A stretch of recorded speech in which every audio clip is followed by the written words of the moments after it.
추미애 법무부 장관이 라임 사태 수사와 관련해 국민을 속인 대검찰청을 저격해야 한다고 강도 높게 비난했습니다. 대검 국정감사를 하루 앞두고 수사지휘권 발동의 정당성을 강조한 것으로 보이는데 파장이 커질 전망입니다. 조성호 기자입니다. 추미애 장관은 이른 아침 SNS에 글을 올렸습니다.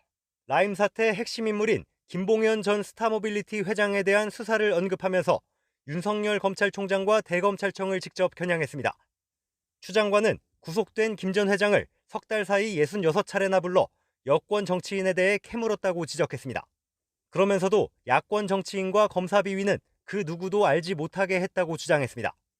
수사지휘권 발동에 대한 야당과 언론의 비판은 맹목적 비난이라고 깎아내렸습니다. 사기꾼의 편지 한 통으로 장관이 지휘권을 발동했다고 비난하지 말고 국민을 속인 대검을 먼저 저격하라고 했습니다.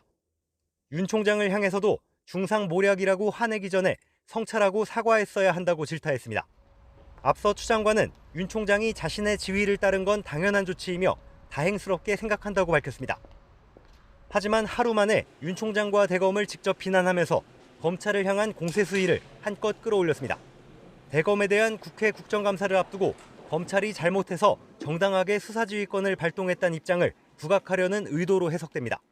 당장 검찰 내부에선 반발이 터져 나왔습니다.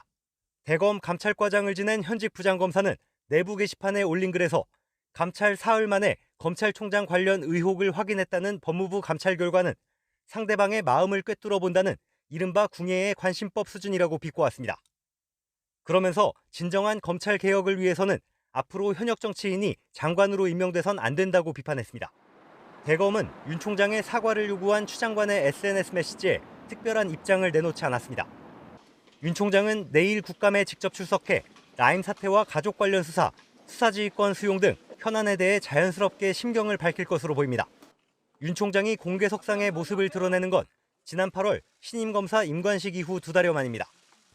7년 전 국정감사 현장에서 황교안 당시 법무부 장관이 외압을 행사했다고 폭로했던 윤석열 총장이 이번 국감에서 또 한 번 작심 발언을 내놓을지 관심이 높아지고 있습니다. YTN 조성호입니다.